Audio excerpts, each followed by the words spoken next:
ومن يضلل فلا هادي له وأشهد أن لا إله إلا الله وحده لا شريك له وأشهد أن محمدا عبده ورسوله أما بعد فإن خير الحديث كتاب الله وخير الهدي هدي محمد صلى الله عليه وسلم وشر الأمور محدثاتها وكل محدثة بدعة وكل بدعة ضلالة وكل ضلالة في النار. أعوذ بالله السميع العليم من الشيطان الرجيم.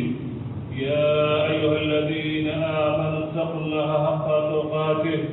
ولا تموتن إلا وأنتم مسلمون.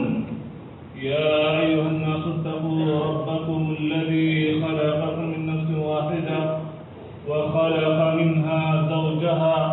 وبث منهما رجالا كثيرا ونساء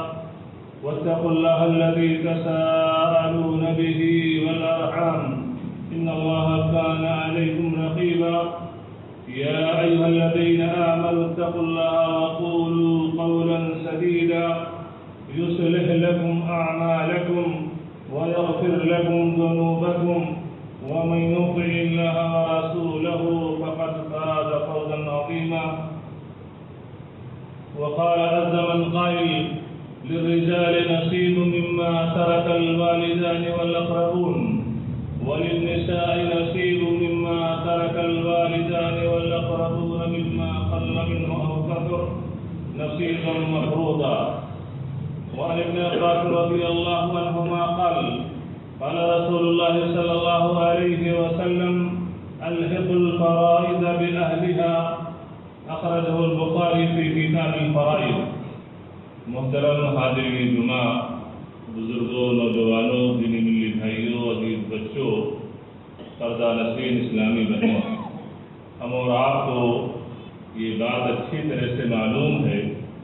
کہ نبی کریم صلی اللہ علیہ وسلم کے نبی بنائے جانے سے پہلے شہر مکہ کی حالت بڑی ہی ناگفتہ بے تھی. وہ مکہ جو ہمارا قبلہ اور کعبہ ہے اور جہاں سے آج توحید کی صدا عالم اسلام میں بلند ہوتی ہے، توحید کا بول بالا ہے. نبی کریم صلی اللہ علیہ وسلم کی بعثت سے پہلے وہ خانہ کعبہ جس کے اندر سینکڑوں دیوی دیوتاؤں کی پوجا اور پرستش ہو رہی تھی، اور مکہ اور مکہ کے رہنے والے یہ کافی حد تک یہ سنگ دل تھے، سخت دل تھے. معمولی باتوں پر، حتیٰ کہ گائے اور اونٹ اور بکریوں کے پانی پلانے کی پنگھٹ پر یہ ایک قبیلہ چاہتا کہ میری بکریاں پہلے پئیں گی، دوسرا قبیلہ میری، اور اس طریقے سے تلوار نکل آتے تھے اور قتل و غارت گری کی نوبت آ جاتی تھی. ایسے ہی ایک برائی اس سماج میں یہ بھی تھی کہ بچیوں کی پیدائش یہ باعث آر سمجھا جاتا تھا. جس گھر میں بچے کی پیدائش ہوتی تھی انسان یہ سمجھتا تھا کہ ناک کٹ گئی، ہمارا سر نیچا ہو گیا، اور حالت یہاں تک آ پہنچی تھی کہ لوگ اپنی بچیوں کو زندہ زمین کے اندر درگور کر دیا کرتے تھے، دفن کر دیا کرتے تھے. اور یہ وہ بچیاں تھیں جو اس ظلم کے شکار تھے کہ ان کو دفن کر دیا جاتا تھا، یا اگر انہیں چھوڑ دیا جاتا تھا، ان کی تربیت کی جاتی تھی تو ان کو میراث اور وراثت سے باپ کے مرنے کے بعد اس کی پراپرٹی میں جہاں بیٹوں کا حصہ ہوتا ہے وہیں بیٹیوں کا حصہ ہوتا ہے، ان بیٹیوں کو محروم کر دیا جاتا تھا، یہ کہتے ہوئے کہ دشمنوں کے مقابلے میں تلوار لے کر آنے والے جو لوگ ہوتے ہیں وہ مرد ہوتے ہیں، یہ عورتیں تو میدان میں نہیں آتی ہیں، اس لیے ان کا کوئی حصہ نہیں ہے، اور ان کو باپ کی پراپرٹی سے محروم کر دیا جاتا ہے. یہ تمام قسم کی زیادتیاں یہ خواتین کے ساتھ اس وقت ہو رہی تھیں جس کا نقشہ اللہ تبارک تعالیٰ نے سورہ نحل کی آیت نمبر 58 اور 59 میں کھینچا ہے. اللہ تعالیٰ نے فرمایا وَإِذَا بُشِّرَ أَحَدُهُم بِالْأُنثَىٰ ظَلَّ وَجْهُهُ مُسْوَدًّا وَهُوَ كَظِيمٌ يَتَوَارَىٰ مِنَ الْقَوْمِ مِن سُوءِ مَا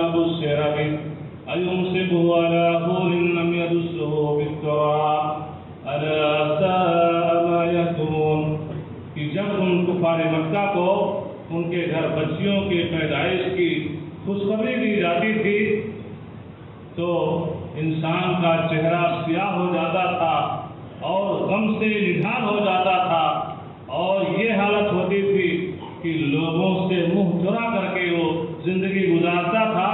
یہ سوچتا تھا کہ اس بچی کو زمین کے اندر دفن کر دوں، یا یہ ہے کہ ذلت و رسوائی کو اٹھاتے ہوئے اس بچی کی پرورش کرو۔ الا ساء ما يحكمون، کہ کتنے گئے گزرے لوگ تھے کہ کتنا ہی بدترین فیصلہ کرتے تھے بچیوں کے تعلق سے۔ ان کی یہ سوچ تھی، ان کی یہ فکر تھی اور ان کا یہ معاملہ تھا، لیکن جب نبی کریم صلی اللہ علیہ وسلم نبوت سے سرفراز کیے جاتے ہیں، منصب نبوت سے آپ کو نوازا جاتا ہے، تو اسلام نے جو مقام بچیوں کو دیا، خواتین کو دیا، دنیا میں اس کی مثال نہیں ملتی ہے، نہ تھی، نہ ہے اور نہ تا قیامت ہوگی۔ یہ وہ بچیاں ہیں کہ اللہ کے رسول صلی اللہ علیہ وسلم کی وہ حدیث جسے امام ابن ماجہ رحمہ اللہ نے کتاب الادب کے اندر ذکر کیا ہے، راوی حدیث عقبہ بن عامر رضی اللہ عنہ فرماتے ہیں کہ اللہ کے رسول صلی اللہ علیہ وسلم نے فرمایا، من كان له ثلاث بنات فصبر عليهن وأتمهن وسقاهن وكساهن من جدته قلنا له حجابا من النار يوم القيامة۔ اللہ کے رسول صلی اللہ علیہ وسلم اس حدیث کے اندر یہ صاف فرماتے ہیں کہ جس انسان کو اللہ تعالیٰ نے 3 بچیوں سے نوازا ہو، جس کے پاس 3 بچیاں ہوں، فصبر علیہن، ان بچیوں کی تعلیم و تربیت پر انہوں نے صبر کیا۔ کیا صبر کیا ہو؟ انہیں کھلایا ہو، انہیں پلایا ہو، انہیں پہنایا ہو، اپنی گاڑی کمائی سے، حلال کمائی سے ان کے کھانے کا، پینے کا، رہنے کا، تعلیم و تربیت کا، علاج معالجے کا سب کچھ اس انسان نے بندوبست کیا ہے، اور اس میں جو بھی پریشانیاں آئی ہیں ان پریشانیوں پر اس نے صبر سے کام لیا ہے۔ تو اللہ کے رسول صلی اللہ علیہ وسلم نے فرمایا، كُنَّا لَهُ حِجَابًا مِّنَ النَّارِ يَوْمَ الْقِيَامَةِ، یہ بچیاں قیامت کے دن جہنم کے آگ سے بچاؤ کا سبب بنیں گی۔ تو یہ بچیاں ہیں، یہ بچیاں ہمارے لیے، آپ کے لیے، ہر والدین کے لیے یہ بچیاں جنت ہیں، یہ بچیاں جنت ہیں، جنت میں جانے کا سبب ہے اگر آپ نے دنیا کے اندر ان کے ساتھ یہ برتاؤ کیا، ان کی تعلیم و تربیت کی، ان کو اسلامی آداب سے روشناس کرایا، اور جب بالغ ہو گئیں آپ نے ان کی شادی سنت کے مطابق کر دی، ان کو ان کے پر رخصت کر دیا، اور اس تعلیم و تربیت میں جو بھی دشواریاں آئیں اس کو آپ نے خوشی بخوشی تسلیم کر لیا اور اس کو اپنے اوپر بوجھ نہ سمجھا، تو یہ بچیاں آپ کے لیے، ہمارے لیے جنت میں جانے کا سبب۔ لیکن یہی بچیاں جہاں آپ کے لیے، ہمارے لیے صحیح تعلیم و تربیت کی بنیاد پر جنت میں جانے کا سبب ہیں، وہیں پر یہ بچیاں مرنے کے بعد، اگر مرنے کے بعد جو ان کا حصہ باپ کی پراپرٹی میں موجود ہے، اگر ان کو نہیں ملا تو یہی بچیاں آپ کو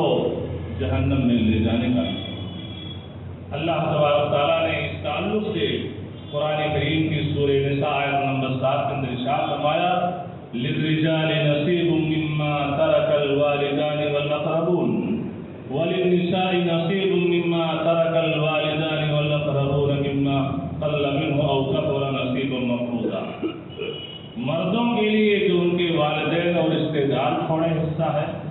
اور عورتوں کے لیے جو ان کے والدین ہیں، ان کے رشتے دار ہیں، جو کچھ چھوڑ کے دنیا سے جا رہے ہیں، چاہے وہ تھوڑا ہو یا زیادہ ہو، اس پراپرٹی میں ان کا حصہ متعین ہے۔ اللہ تعالیٰ نے ایک اصول بیان کر دیا کہ مرنے والا تو مر گیا، اپنے پیچھے چاہے وہ بچوں کو چھوڑ رہا ہو، چاہے بچیوں کو چھوڑ رہا ہو، اس کی پراپرٹی میں بچے کا بھی حصہ ہے اور بچیوں کا بھی حصہ ہے۔ اسی طریقے سے سورہ نساء کی آیت نمبر 11 کے اندر اللہ تبارک تعالیٰ نے ارشاد فرمایا، یوصیکم اللہ فی اولادکم للذکر مثل حظ الانثیین۔ تمہارے رب نے تمہارے بچوں کے بارے میں حکم دیا ہے، فیصلہ کیا ہے۔ کیا فیصلہ ہے؟ للذکر مثل حظ الانثیین، مرد کو 2 عورتوں کے برابر حصہ ملے گا۔ آگے اللہ تبارک تعالیٰ نے سورہ نساء کی آیت نمبر 14 کے اندر وارننگ دی اور وعید سنائی کہ یہ میرا حکم ہے، میں نے حکم نافذ فرما دیا ہے، حکم دے دیا ہے۔ آپ کے مرنے کے بعد جہاں آپ کے بچوں کا آپ کی پراپرٹی میں حصہ ہے، وہیں پر آپ کی بیٹیوں کا بھی حصہ ہے۔ اور اگر ایسا نہیں کیا گیا، وَمَن يَعْصِ اللَّهَ وَرَسُولَهُ وَيَتَعَدَّ حُدُودَهُ يُدْخِلْهُ نَارًا خَالِدًا فِيهَا وَلَهُ عَذَابٌ مُهِينٌ۔ اللہ تبارک تعالیٰ نے فرمایا کہ جس نے اللہ کی اور اللہ کے رسول صلی اللہ علیہ وسلم کی معصیت کی، نافرمانی کی، وَيَتَعَدَّ حُدُودَهُ، اور اس رب کے حدود کو اس نے پامال کیا۔ اللہ تعالیٰ نے میراث دینے کا حکم دیا ہے، اس کو فرض قرار دیا ہے، اور آج یہ ہے کہ بچہ جب باپ کی پراپرٹی کا وارث ہوتا ہے کہتا نہیں دیں گے، مت دو۔ تو یہ وعید بھی سن لو، یہ سزا بھی سن لو کہ اللہ تعالیٰ فرماتی يُدْخِلْهُ نَارًا خَالِدًا فِيهَا، ایسے انسان کو، ایسے سرکش انسان کو، ایسے ظالم انسان کو اللہ تعالیٰ فرماتا ہے کہ اس کو جہنم میں ہمیشہ کے لیے اللہ تعالیٰ ڈال دے گا۔ وَلَهُ عَذَابٌ مُهِينٌ، اور ایسے انسان کے لیے رسوا کن عذاب ہوگا۔ تو یہ وعید اور یہ اخروی سزا یہ کس کے لیے ہے؟ میراث سے بہنوں کو محروم کرنے والوں کی یہ سخت وعید اور سخت سزا ہے، جو کل مرنے کے بعد ایک ظالم انسان کو ملنے والا ہے اور اس چیز سے دوچار ہونے والا ہے۔ تو یہ اس کی وعید ہے، اس کی سزا ہے۔ اور جانتے ہیں کہ صحیح مسلم کی کتاب المساقات کی حدیث اللہ کے رسول صلی اللہ علیہ وسلم نے فرمایا کہ من ظلم قیض شبر من الارض طوقه من 7 اراضین، کہ جو انسان ایک بالغ زمین بھی ظلم کر کے ہڑپ کر لیتا ہے، ایک بالغ زمین ظالم ظلم کی بنیاد پر ہڑپ لیا، اللہ تعالیٰ اسے قیامت کے دن 7 زمینوں کا طوق اس کے گلے میں پہنائے گا۔ معمولی چیز ہے، یہ ہماری خواتین ہیں، شادی بیاہ میں جاتی ہیں، 100-200 گرام کا ہار یہ گلے میں پہنتی ہیں، دکھاوا تو زیادہ ہوتا ہے، شوہروں کے لیے پہننے کی گھروں میں توقع نہیں ہوگی، لیکن شادی حال میں دکھاوے کے لیے ضرور سب پہن کے جائیں گی۔ لیکن جب وہ خاتون وہاں سے واپس لوٹتی ہے تو پہلے نقاب اتارنے کے بعد پہلے اسی ہار کو نکالتے ہیں کہ گلا کٹا جا رہا ہے۔ آپ اندازہ لگائیے کہ 100-200 گرام کا یہ ہار یہ گھنٹے 2 گھنٹے سے زیادہ پہننا یہ مشکل ہو رہا ہے۔ اور جس زمین پہ ہم چل رہے ہیں یہ ہمارے نیچے یہ 7 تہ زمین ہے، جیسے ہمارے اوپر یہ 7 آسمان ہیں۔ اگر ایک بالغ زمین بھی آپ نے ہڑپ لی ہے، اب وہ بالغ زمین چاہے آپ نے اپنے پڑوسی کی ہڑپی ہو، چاہے اپنے بھائی کا ہڑپا ہو، چاہے آپ کے بزنس اور کاروبار میں شریک انسان کا آپ نے ہڑپا ہو، اور چاہے اپنی بہن کا آپ نے ہڑپ کیا ہو، یہ سب کے لیے وہی ہے۔ اللہ نے فرمایا، اللہ کے رسول صلی اللہ علیہ وسلم نے اس 7 زمین کا طوق اسے پہنایا جائے گا۔ تصور کیجیے کہ انسان کا کیا حال ہوگا، انسان کا کیا حال ہوگا۔ تو یہ ظلم کرنے سے بچو۔ آج ہماری اور آپ کی، ہمارے معاشرے کی سوچ یہ الگ ہو گئی ہے۔ اللہ تعالیٰ ہمارے معاشرے کی، سماج کی اصلاح فرمائے۔ آج انسان بیٹی کے حصے کو ہڑپا جا رہا ہے، بہن کے حصے کو بھائی ہڑپ لے رہا ہے، اس کو انسان ظلم نہیں سمجھتا ہے۔ ہاں، اگر پڑوسی کا کوئی معاملہ ہو جائے، اس زیادتی ہو جائے تو 5 لوگ بیٹھتے ہیں، پنچایت بیٹھتی ہے۔ ایک انسان ہے جو کاروبار میں شریک ہیں، کچھ ایک دوسرے کو کچھ چونا لگا رہا ہے یا کچھ معاملہ لین دین کا ہو گیا تو پنچایت بیٹھ جاتی، دکھائیے بھائی آپ نے ایسا کیوں کیا، کیوں آپ نے ایسا کیا۔ 10 لوگ اس کے خلاف کھڑے ہو گئے، آپ نے زیادتی کی ہے، آپ نے کی ہے، ذرا ان پنچوں سے جو حکم کے طور پر بیٹھتے ہیں آ کر کے ان سے پوچھا جائے کہ بے ایمان تم آئے ہو فیصلہ کرنے کے لیے ظلم ہے، لیکن کیا تم نے اپنی بہن کا حصہ دیا؟ وہ ظلم نہیں ہے، وہ زیادتی نہیں ہے کہ باپ کے مرنے کے بعد جو پراپرٹی جس کے مالک بھی ہو تمہاری بہنیں ہیں، ان بہنوں کو آپ نے دیا کہ نہیں دیا؟ ان بہنوں کو تم نے نہیں دیا تو کیا یہ ظلم نہیں ہے؟ تم کو فیصلہ کرنے کا حق کہاں سے حاصل ہے؟ تم تو بہت بڑے کرپٹ ہو، تمہارے یہاں یہ چیز ہے کہ جس ماں کے پیٹ سے آپ پیدا ہوئے ہو اسی کی ماں کے پیٹ سے وہ بہن بھی پیدا ہوئی ہے، تو آخر اس کو تم نے کیوں محروم کیا؟ پہلے اس کو دو،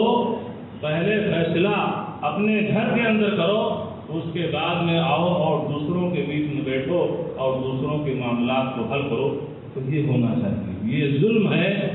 اور ظلم کے بارے میں حدیث آپ کو معلوم ہے، اتقی دعوت المظلوم فإنه ليس بينه وبين الله حجاب۔ مظلوم کی بددعاؤں سے بچو، اس لیے کہ مظلوم کی بددعا اور اللہ کے درمیان کوئی پردہ حائل نہیں ہوتا ہے۔ یہ بچی بھی مظلوم ہے، یہ بہن بھی مظلوم ہے۔ اور میرے دوستو، میرے دینی بھائیوں، آپ سنیں گے تو آپ کو پسینے آ جائیں گے۔ اس ممبر رسول سے میں یہ کہہ رہا ہوں کہ بسا اوقات ایسا بھی ہوا ہے کہ میرے پاس فون آیا ہے کہ ہمارے گھر میں فاقے کی نوبت آ گئی ہے، راشن کا انتظام کروا دیجیے۔ کچھ بیک گراؤنڈ جب معلوم کرنا چاہا تو خاتون روتے ہوئے کہتی ہے کہ ہمارا فلاں بھائی ہے، اس کو آپ جانتے ہوں گے، فلاں بھائی ہے تو ماشاءاللہ مالدار ہے، صاحب ثروت ہے، بزنس مین، وہ آپ کا بھائی ہے؟ جی ہمارا بھائی ہے۔ تو جب آپ کا بھائی ہے، اتنی ساری پراپرٹی باپ چھوڑ کے گیا ہے تو اس میں تو آپ کا حصہ ہونا چاہیے۔ پھر آپ کی نوبت یہ کیسے آئی کہ آپ جو ہے یہ صدقہ و خیرات کھانے پر آپ مجبور ہو رہی ہیں اور آپ ادھر ادھر فون یا اس طریقے سے لوگوں سے رابطہ کر رہی ہیں؟ وہ روتے ہوئے خاتون جواب دیتی ہے کہ ہم زبردستی تھوڑا نہ لے پائیں گے، اگر کوئی نہ دینا چاہے تو میں خاتون ہوں، میں کیا کر سکتی ہوں؟ میرے دینی بھائیوں، ایسے بھائیوں کو اللہ کے عذاب سے ڈرنا چاہیے، اللہ کے عذاب سے ڈرنا چاہیے۔ یہ حرام خوری ہے اور حرام خور کی دعائیں بھی اللہ تعالیٰ کے یہاں بارگاہ الہی میں قبول نہیں ہوتی۔ صحیح مسلم کتاب الزکاۃ باب قبول الصدقہ من الکسب الطیب، یہ حدیث اٹھا کر کے آپ پڑھیے۔ اللہ کے رسول صلی اللہ علیہ وسلم نے ایسے انسان کا ذکر کیا کہ رجل یطیل السفر اشرف اکبر یمد یدیہ الی السماء یقول یا رب یا رب ومطعمہ حرام ومشربہ حرام وملبسہ حرام وغذی بالحرام فأنى يستجاب لذلك۔ اللہ کے رسول صلی اللہ علیہ وسلم نے ایک انسان کا ذکر کیا جو لمبی مسافت طے کرتا ہے۔ 1400 سال پہلے یہ وسائل سفر جو ہوتے تھے، اونٹ کھچر گدھوں پہ سفر کرتے تھے، پانی کی کشتیاں ہوتی تھیں، آج کی طرح سے یہ لگژری گاڑیاں نہیں ہوتی تھیں، چارٹرڈ فلائٹیں نہیں ہوتی تھیں کہ انسان سینکڑوں میل کا، ہزاروں میل کا سفر طے کر لے لیکن چہرے پہ شکن نہیں آ سکتا ہے، اور یہ ہے کہ کپڑوں پہ شکن نہیں آ سکتا ہے، فرش کا فرش رہتا ہے۔ اس وقت یہ چیزیں نہیں تھیں، اونٹ کچر اور گدھوں پہ ریگستانی سفر کرتے تھے۔ اللہ کے رسول نے اس سفر کا ذکر کیا۔ انسان لمبی سفر طے کرتا ہے، سفر کی وجہ سے آثار سفر اس کے اوپر ظاہر ہوتے ہیں، سر کے بال بکھرے ہوئے ہوتے ہیں، جسم پہ گرد و غبار ہوتے ہیں، اپنے ہاتھوں کو بارگاہ الہی میں اٹھاتا ہے اور کہتا ہے اے میرے رب، اے میرے رب، اپنی حاجات کو، اپنی ضروریات کو اللہ کے سامنے رکھتا ہے۔ لیکن معاملہ کیا ہے؟ مطعمہ حرام، جو کھانا کھایا ہے معدے کے اندر گیا حرام کا ہے، جو پانی وہ پیا ہے، چاہے یہ نارمل پانی ہو، بسلری ہو، جوس ہو، کولڈ ڈرنک ہو، کچھ بھی پینے کی چیز جو پیا ہے وہ بھی حرام کا ہے۔ وَمَلْبَسُهُ حرام، جو برانڈڈ کپڑے پہنے ہوئے ہے یہ کپڑے بھی حرام کمائی کے ہیں۔ وَغُذِّيَ بِالْحَرَامِ، حرام ہی طریقے سے اس کی پرورش ہوئی ہے، نشو و نما ہوئی ہے۔ فَأَنَّىٰ يُسْتَجَابُ لِذَٰلِكَ، ایسے انسان کی دعا بارگاہ الہی میں کیسے قبول ہو سکتی؟ تو یہ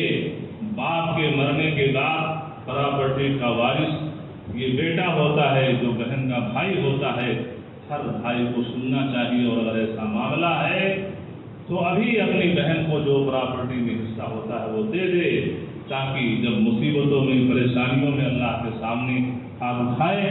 تو اس کی دعائیں قبول ہو سکو۔ کتنی بڑی حرمہ نصیبی ہے کہ ہم سب اللہ کے محتاج بندے ہیں، پریشانیاں آتی ہیں، مصیبتیں آتی ہیں، ہم سب اپنے ہاتھ کو اللہ کے سامنے اٹھاتے ہیں، اور اس حرام خوری کی وجہ سے ہماری دعائیں قبول نہ ہوں، ہمارا رب ہم سے روٹ جائے، ہمارا رب ناراض ہو جائے، تو کتنی بڑی حرمہ نصیبی ہے، بد نصیبی کی بات ہے۔ اس لیے اگر چاہتے ہیں کہ آپ کی دعائیں قبول ہوں، مصیبت کی گھڑی میں اللہ تعالیٰ آپ کا سہارا بنے، جب ساری دنیا کا سہارا ٹوٹ چکا ہو،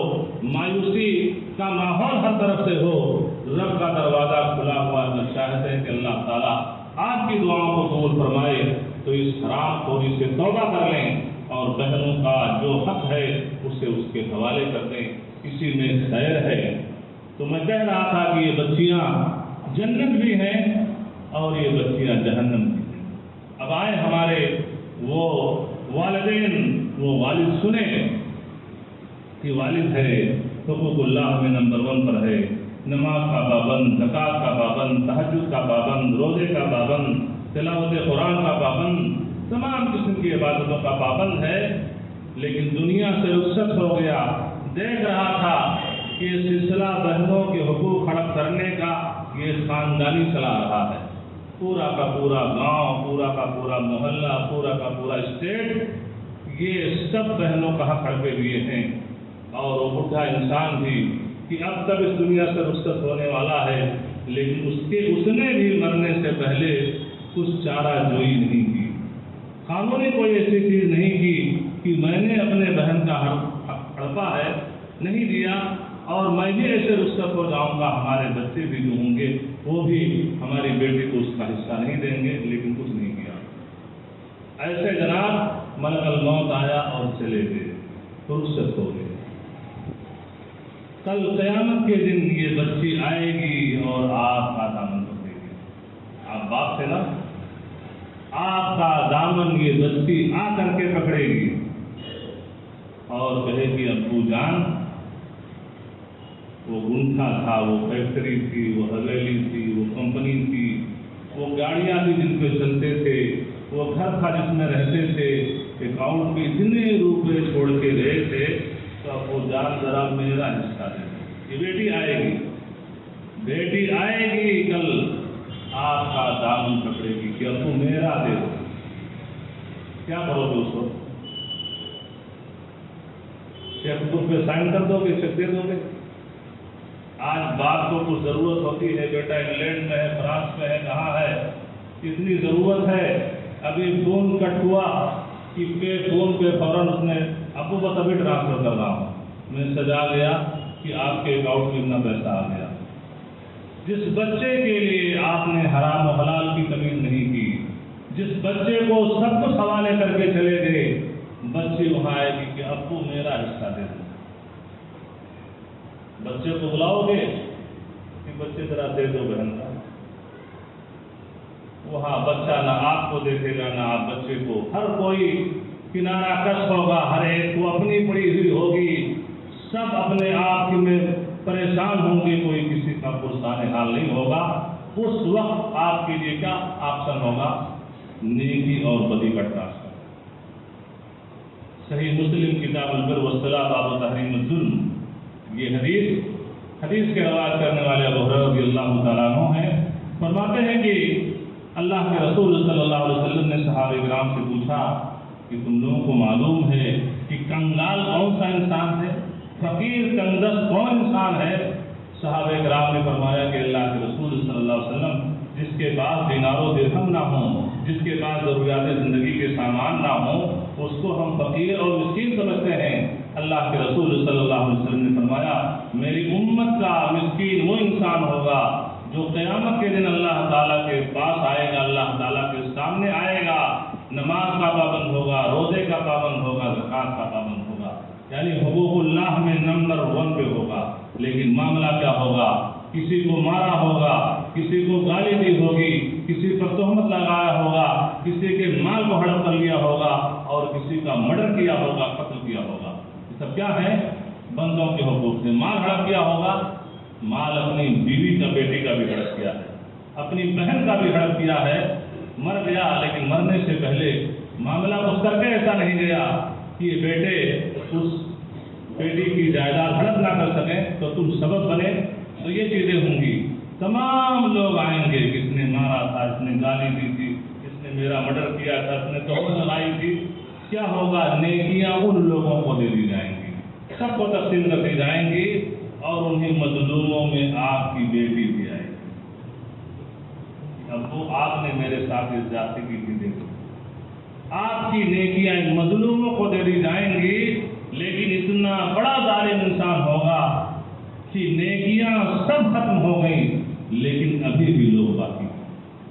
اب ان کے گناہ اس کے اوپر ڈالے جائیں گے اور اخیر میں حکم ہوگا کہ اسے بھی جہنم میں ڈال دیا جائے۔ تو یہ بچیاں جنت بھی ہیں اور یہ بچیاں جہنم بھی ہیں، جہنم میں جانے کا سبب بھی ہیں مرنے کے بعد۔ اس لیے ذرا سوچئے، آپ بھی سوچئے،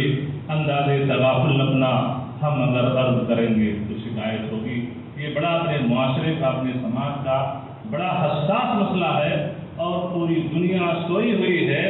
اور یہ نسلاً بعد نسلاً خاندانی طور پر یہ جائیداد کے ہڑپ کرنے کا یہ سلسلہ جاری ہے، اور جو تک نہیں رہتا انسان کو احساس نہیں ہوتا ہے کہ یہ ظلم ہے۔ اللہ تعالیٰ اصلاح فرمائے۔ اقول قولی هذا القول واستغفر الله لي ولكم ولسائر المسلمين فاستغفروه انه هو الغفور الرحيم۔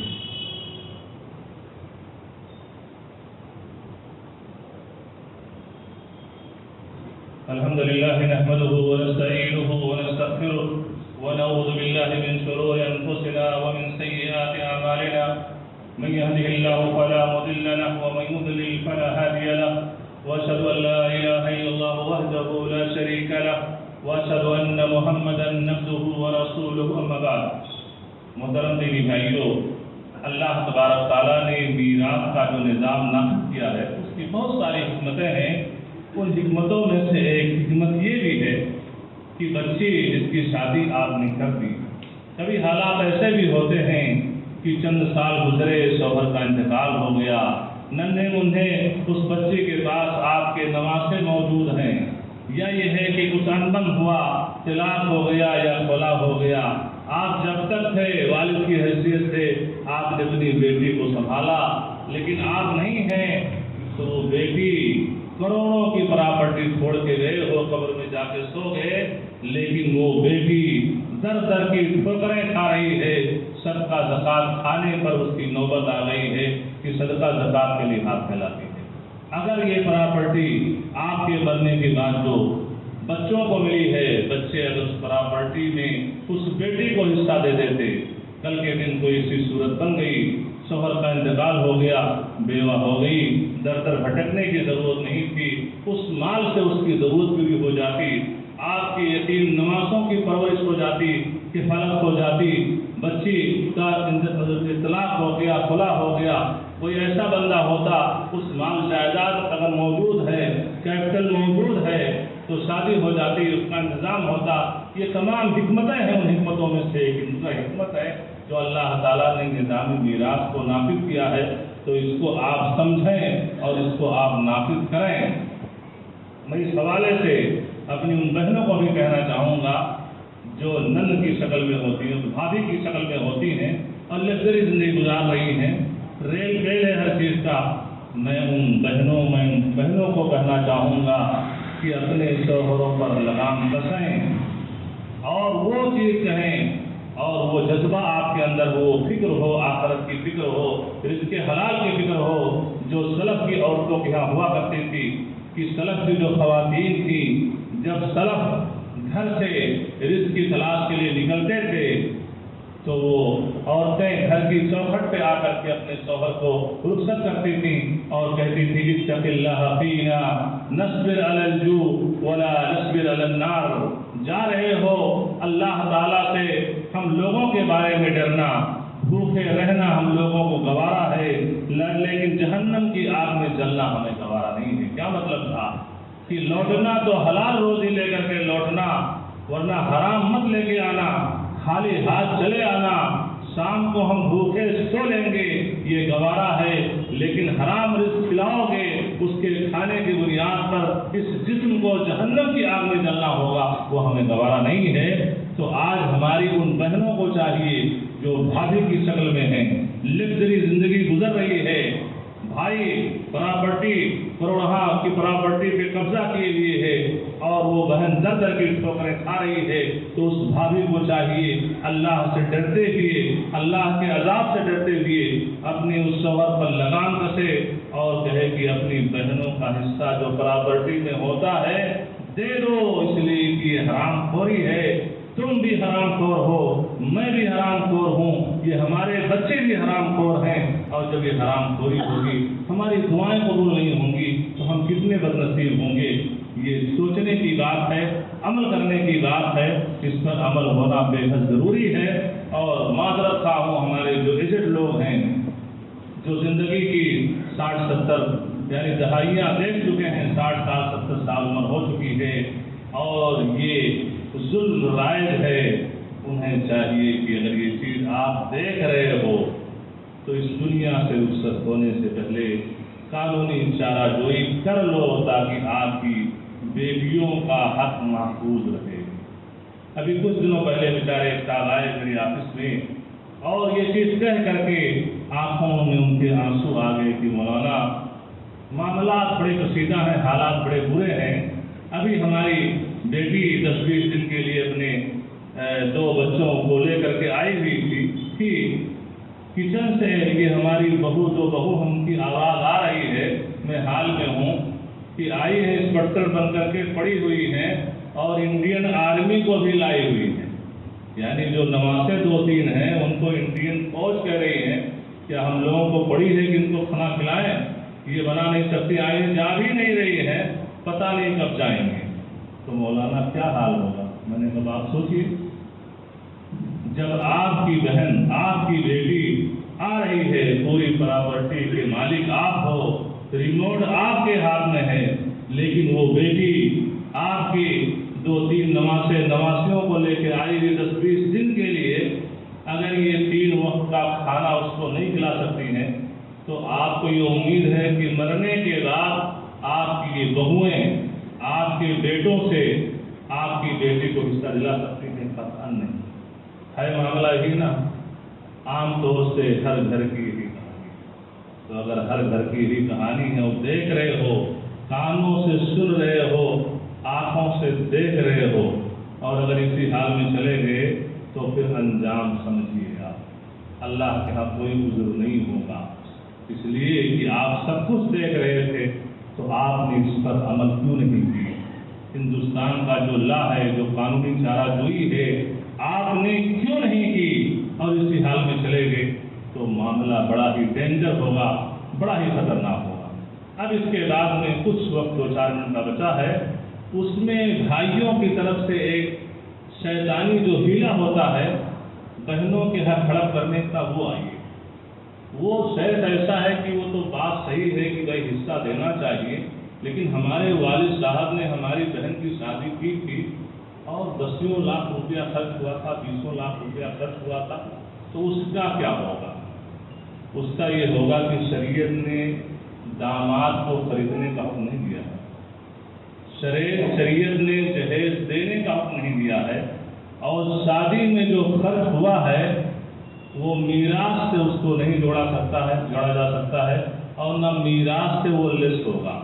اگر بہن کی شادی میں پیسہ خرچ ہوا ہے تو جناب آپ کی شادی تو فری میں نہیں ہوئی ہے، آپ کی بھی شادی ہوئی ہے، اس میں بھی خرچ ہوا ہے۔ اگر آپ بک بھی گئے ہوں، آپ کے باپ نے بیچا بھی ہو، تو جو رقم آئی ہوگی تو بچی والے بھی کچھ دماغ چلاتے ہیں، وہ کہتے ہیں اگر 10 لاکھ کیش دے رہے ہیں تو کم سے کم 5-6 لاکھ تو مہر رکھوا دیا جائے کہ کچھ معاملات ڈس بیلنس ہو تو وہ 6 لاکھ کو واپس آ جائے، تو آدھا تو مہر میں چلا گیا۔ اور آدھا بچا وہ بھی ادھر ادھر حرام کھایا اڑ گیا، تو باقی جو ولیمہ ہوا، جو ٹھاٹ باٹ، جو تمام چیزیں ہوئیں، تو آپ کی شادی میں بھی تو پیسہ لگا ہے آپ کا، جیسے آپ کی شادی میں لگا ویسے بہن کی شادی میں لگا، برابر ہے، اس کو میراث سے نہیں دے سکتے۔ اب اس میں جب پھنس گیا بیچارہ تو کہتا ہے اچھا مولانا میں باجی کو میں نے کہا کہ حصہ لے لیجئے، آپا سے میں نے کہا کہ دیکھو ابو کا انتقال ہو گیا ہے اور ایسا ہے کہ دینا ہے تو اپنا حصہ لے لو، لیکن ہماری آپا نے، ہماری باجی نے کہا بابو ہم کو نہیں چاہیے۔ اچھا جناب نہیں چاہیے؟ جی کیوں نہیں چاہیے؟ اس لیے کہ اس بہن کو اس بات کا ڈر ہے کہ اگر ابھی حصہ لے لوں گی تو بھائی ہم سے قطع تعلقی کر لے گا، بھائی بہن کا رشتہ ختم ہو جائے گا۔ تو آپ اس بہن کے دل میں جو یہ سوچا ہے اس کو ختم کیجئے کہ بہن ایسا ہے، یہ آپ کا حصہ ہے۔ اگر آپ کے ذہن میں یہ بات ہو تو جیسے حصہ لینے سے پہلے آپ ہماری بہن تھی، بہن بھائی کے جو تعلقات سے آنا جانا تھا، حصہ لینے کے بعد میں بھی وہ چیز جاری رہے گی، رشتہ میں تم سے ختم نہیں کروں گا۔ یہ کہنے کے بعد آپ دیکھیے کہ وہ نہیں لیتی ہے باجی، پھر آپ میرا گریبان پکڑیے مولوی صاحب کا کہ میری باجی کہتی ہے ان کو نہیں چاہیے۔ آپ یہ بتائیے کہ مادہ، پیسہ یہ ایسی چیز ہے کہ کس کو اس سے نفرت ہے؟ پیسے سے نفرت کسی کو نہیں ہے۔ اللہ تعالیٰ نے فرمایا تحبون المال حبا جما، انسان کی فطرت ہے کہ تم کو مال سے بہت ہی زیادہ محبت ہے، کوٹ کوٹ کر کے تم کو محبت ہے مال سے، تو مال سے کسی کو نفرت نہیں ہے۔ کسی کو زیادہ ضرورت ہے، کسی کو کم ضرورت ہے۔ آپ اندازہ لگائیے کہ ایک شیرخوار بچہ جو اپنے سرنگ کے بل گھسٹ کے چل رہا ہو اور آپ اپنا ایک ہاتھ خالی رکھیے اور ایک ہاتھ میں 2-4 سکے رکھ کر کے ذرا ایسے ہاتھ کو حرکت دیجیے، جب وہ 2-4 سکے آپس میں ٹکرائیں گے آواز آئے گی تو بچہ، شیرخوار بچہ جو دودھ پینے والا ہے، وہ بھی مڑ کر کے وہ کدھر ہاتھ بڑھائے گا؟ خالی ہاتھ کی طرف، کہ جس ہاتھ میں سکے ہیں، پیسے ہیں، ادھر وہ ہاتھ بڑھائے گا۔ تو شیرخوار بچے کو جب پیسے کی ضرورت ہے تو کیا آپ کی بہن کو اس کی ضرورت نہیں؟ اس کی ضرورت ہے۔ اور یہ لولی پاپ مت دکھائیے، چلو لے لو، دے دیتے ہیں، کر دیتے ہیں، دینا چاہیے، لینا چاہیے۔ اس سے بہت کہ رشتہ دار آفس میں آؤ، ٹائم میں نے لے لیا ہے، چلیے جو کمپنی ہے، جو فیکٹری ہے، جو دکان ہے، جو آپ کا شرعی طور سے حصہ ہے، چل کر کے میں آپ کے نام سے رجسٹری کر دیتا ہوں۔ یا بینک میں جو پیسہ ہے، اتنا پیسہ ہے، آپ کا انتقال ہوگا، اتنا آپ کا ہے، وہ 5 لاکھ کیش اس کو لے جا کے اس کے گھر دیجیے کہ لیجیے آپ، پھر دیکھے نہیں لیتی۔ یہاں تو دیا ہی نہیں جا رہا ہے اور یہ ہیلے بنائے جا رہے ہیں، جیسے 50 سال پہلے اور پہلے ہمارے جو بزرگ لوگ موجود ہیں وہ بتاتے تھے کہ لوگوں کی جو شادیاں ہوتی تھیں تو دولہا جب تنہائی میں ہوتا تھا تو اپنی بیوی سے کہتا تھا کہ مہر معاف کر دو، اور معاف کروا لیتے تھے، نہیں دیتے تھے مہر۔ وہ معاف نہیں ہوتا ہے اس لیے کہ وہ تو مظلوم ہے۔ اگر بولے کہ بھائی ہمارا حق ہے تو کہیں گے بھائی آج اس سے یہ منہ چڑھی ہے تو کل کیا ہوگا، اس لیے کل صبح ہوگی باپ کے حوالے کر دیں گے۔ یہ ڈر تھا، اس لیے بولتی تھی معاف ہے۔ تو یہ سب شیطانی ہیلے ہیں، یہ سب ہیلے کام نہیں آئیں گے۔ بہنوں کا جو حصہ ہے باپ کے مرنے کے بعد دے ڈالو، ورنہ نہ تو دنیا کے اندر خیر ہے کہ دنیا کے اندر حرام خور رہو گے، دعائیں نہیں قبول ہوں گی، مر جاؤ گے کل میدان محشر میں جہنم کی آگ میں جلنا ہوگا۔ اللہ تعالیٰ نے 2 ٹوک جملے میں اللہ تبارک تعالیٰ نے سورہ نساء کی آیت نمبر 14 میں اس کو واضح فرما دیا ہے۔ اس لیے میرے دینی بھائیوں ضرورت اس بات کی ہے کہ یہ بندوں کے حقوق میں سے ایک اہم حق یہ آپ کی بیٹی کا بھی ہے، آپ کی بہن کا بھی ہے۔ اس پر غور کیجیے اور عملی طور پر اس پر عمل کیجیے۔ سوچنے سمجھنے کی زیادہ ضرورت نہیں ہے۔ موت کبھی بھی وقت آ سکتی ہے، فرشتہ کبھی بھی وقت آ سکتا ہے، اور یہ ہے کہ یہ سب دھرا کا دھرا رہ جائے گا، اور یہ ہے کہ آخرت کی جو بوجھ ہوگی اس کو لے کے دنیا سے چلے جاؤ گے۔ اللہ تعالیٰ سے دعا ہے کہ اللہ تبارک تعالیٰ ہم تمام لوگوں کو جس بھی طرح کا حق ہم لوگوں کا ہڑپ کر رہے ہوں، اللہ تبارک تعالیٰ سے دعا ہے قرآن و حدیث کی ان تعلیمات کو سننے کے بعد اللہ تعالیٰ ہمیں سچی توبہ کی توفیق عطا فرما دے، اور اس طرح کی حق تلفیاں اگر ہیں تو وہ حقوق بہنوں کو لوٹا دیا جائے، دے دیا جائے، تاکہ قیامت کے دن آپ کی دامن گیر نہ ہو اور مظلوم کی شکل میں وہ اپنا حق لینے کی وہاں نہ پہنچے۔ اللہ تعالیٰ سے دعا ہے کہ اللہ تبارک تعالیٰ سب کی اصلاح فرما دے۔ ہم میں سے جو لوگ اس دنیا سے رخصت ہو چکے ہیں اللہ تبارک تعالیٰ ان کی مغفرت فرما دے، جو لوگ بیمار ہیں اللہ تعالیٰ انہیں شفاء کاملہ عاجلہ فرما، ہم میں سے جو لوگ لاولد ہیں اللہ تعالیٰ انہیں صالح اولاد کا فرما۔ اللہ تبارک تعالیٰ جو صاحب اولاد ہیں اور جو بچے ماں باپ کے نافرمان ہیں، جو بچے معاشرے کے لیے سماج کے لیے کلنک ہیں، اللہ تبارک تعالیٰ ہماری ان نسل نو کو اللہ تبارک تعالیٰ ہدایت دے دے، انہیں سیدھے راستے کی توفیق دے دے، انہیں ماں باپ کے لیے فرما بردار بنا دے، انہیں معاشرے اور سماج کے لیے سود مند اور کارآمد بنا دے۔ جو بھی پریشانیاں ہیں، چاہے وہ پریشانیاں وہ مصیبتیں سیاسی ہوں، سماجی ہوں، اقتصادی ہوں، بیماری کی شکل میں ہوں، جو بیماریاں آئے دن مختلف نام سے آ رہی ہیں، اللہ تبارک تعالیٰ سے دعا ہے کہ اللہ تبارک تعالیٰ ہم سب کی ان بیماریوں سے، ان مشکلات سے اللہ تبارک تعالیٰ ہم سب کی حفاظت فرما۔ ان اللہ و ملائکتہ یصلون علی النبی یا ایھا الذین آمنوا صلوا علیہ وسلموا تسلیما۔ اللهم صل علی محمد وعلی آل محمد کما صلیت علی ابراہیم وعلی آل ابراہیم انک حمید مجید۔ اللهم بارک علی محمد وعلی آل محمد كما باركت على إبراهيم وعلى آل إبراهيم إنك حميد مجيد۔ إن الله يأمر بالعدل والإحسان وإيتاء ذي القربى وينهى عن الفحشاء والمنكر والبغي يعظكم لعلكم تذكرون۔ وآخر دعوانا الحمد لله